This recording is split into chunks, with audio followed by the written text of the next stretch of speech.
ሰላም ጤና ይስጥልን። የጊዮን ዜና መረጃዎችን እንሆ።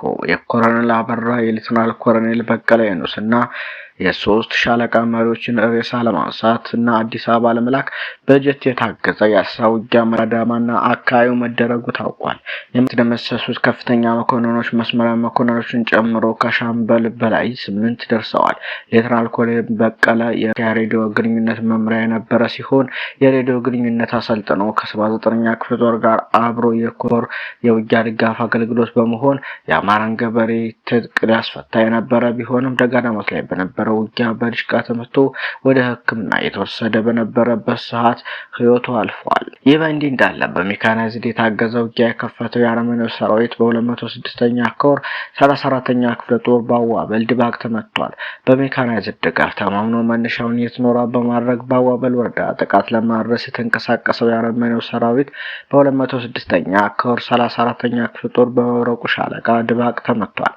ከወጀል እስከ ጽድ ማርያም ለማሚና ካሉ በተደረገው እልህ አስጨራሽ ውጊያ ከጧቱ 1 ሰዓት እስከ ምሽቱ 1 ሰዓት የመብረቁ ሻለቃ ጠላትን ተፋልመዋለች።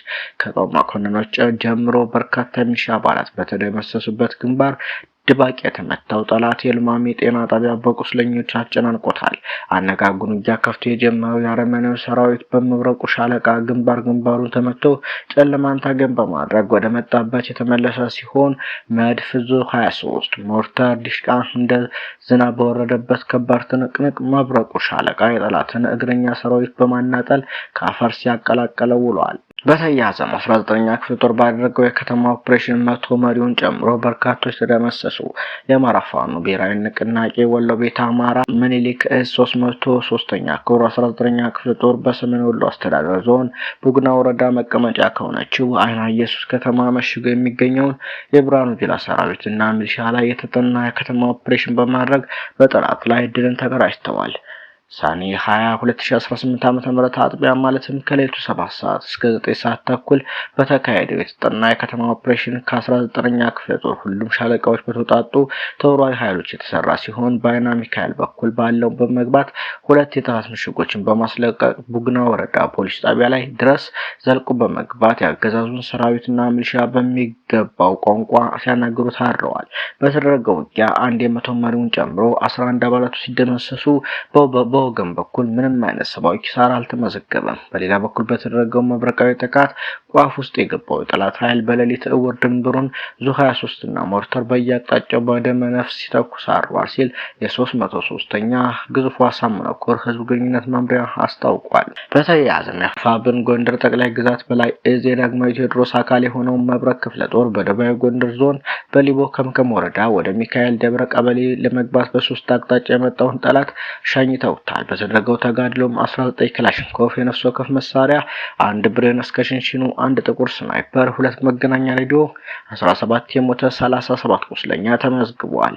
ይህ በእንዲህ እንዳለ የ106ኛ ኮር 22ኛ ክፍለ ጦር ሰኔ 20 2018 ዓ.ም በመቄት ወረዳ ከመድፍና ከፔምፔ ጋር ጉሮሮ ለጉሮሮ በመተናነቅ ታላቅ ጀብድን ፈጽሟል። ከፍላቄት ተነስቶ ወደ ጋሽና ሲተለተል በነበረ የጠላት ሰራዊት ላይ 22ኛ ክፍለ ጦር መብረቃዊ ጥቃት ፈጽሟል።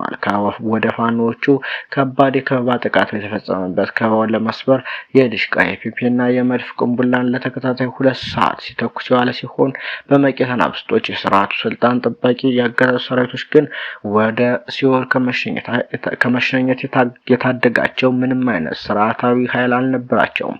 መቄት ቁር አበሳ ከተባለ ቦታ ላይ የብልጽግናው አገዛዝ ተከፋይ ሰራዊት ባናብስቶቹ የ2ኛ ክፍለ ጦር ነፍጠኞች ነፍሱ ለሲኦል ስጋው ለጅብ ሲደረግ በዚህም አውደ ውጊያ በጠላት ላይ በተወሰደ አካልና ቁሳዊ ኪሳራም ደርሶባቸዋል። በዚህም 42 የተደመሰሰ የጠላት ሰራዊት 37 ቁስለኛ ተደረገ። 531 የክላሽ ተተኳሽ፣ 301 የብሬን ተተኳሽና ከ17 በላይ ቦምብና 9 ወገብ ትጥቅ በተጨማሪም ማዕረጋቸው ያልታወቁ 2 ከፍተኛ አገዛዙ የጦር መኮንኖች መደምሰሳቸው ታውቋል ሲል የ106ኛ ኮር ህዝብ ግንኙነት ገልጿል። ሰሞነኛ መረጃዎች እነኚህን ይመስሉ ነበር።